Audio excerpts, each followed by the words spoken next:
The Senate is essential in any and all matters pertaining to legislation. And whenever Congress is mandated to exercise some functions, it is obvious that 250 beats 24 anytime. But to claim that the procedure in the legislative department is a purely numbers game is to miss the point big time. There would be no need for any Senate counterpart bills, no need for bicameral conference committees, no need for joint resolutions, and no joint assemblies if that lame argument is carried to its absurd conclusion. Sa pagpapalit ng pangalan ng eskwela o paaralan sa isang liblib na sulok ng Pilipinas, kailangan ng Senado. Sa pagtatakda ng umpisa at katapusan ng Christmas break ng Kongreso, kailangan ng Senado. Sa pagpapalit ng pangalan ng mga kalsada, kailangan ng Senado. Sa pagtatalaga ng isang espesyal na araw sa isang maliit na bayan ng bansa, kailangan ang Senado.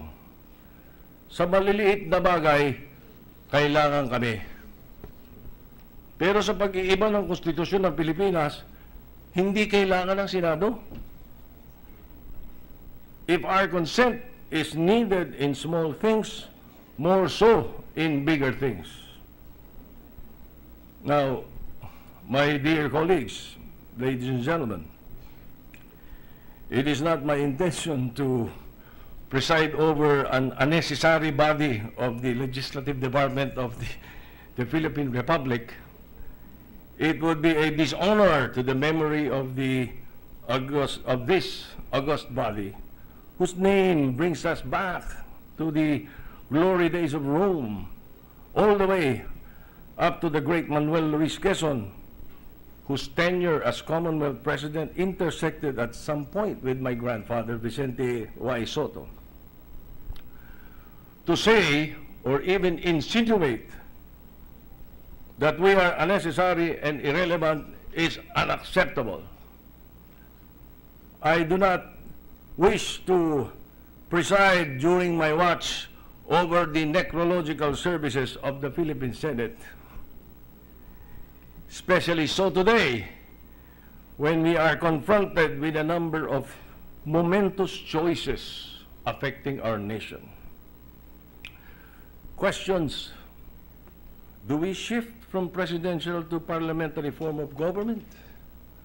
Do we retain a unitary republic or try the federal system? Do we transform our regions to states themselves? And some even ask, pray tell, bakit? The Senate is the forum, the ring, within which these ideas will struggle for supremacy. It is the stage where these ideas are proposed and debated. And finally, it is the rostrum from which far-reaching decisions are promulgated. So in this third regular session, we look forward in passing more relevant measures that will be beneficial to the Filipino people.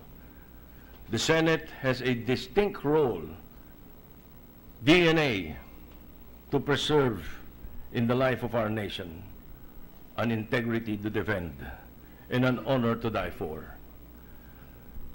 The memories of the giants who sat in this hall, in this august hall, will forever hound us if we drop the ball at this crucial hour.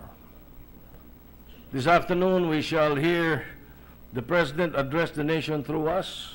We shall listen with our hearts and minds, and afterwards we shall do what is best for our country in our mandated role as the Senate of the people of the Philippines.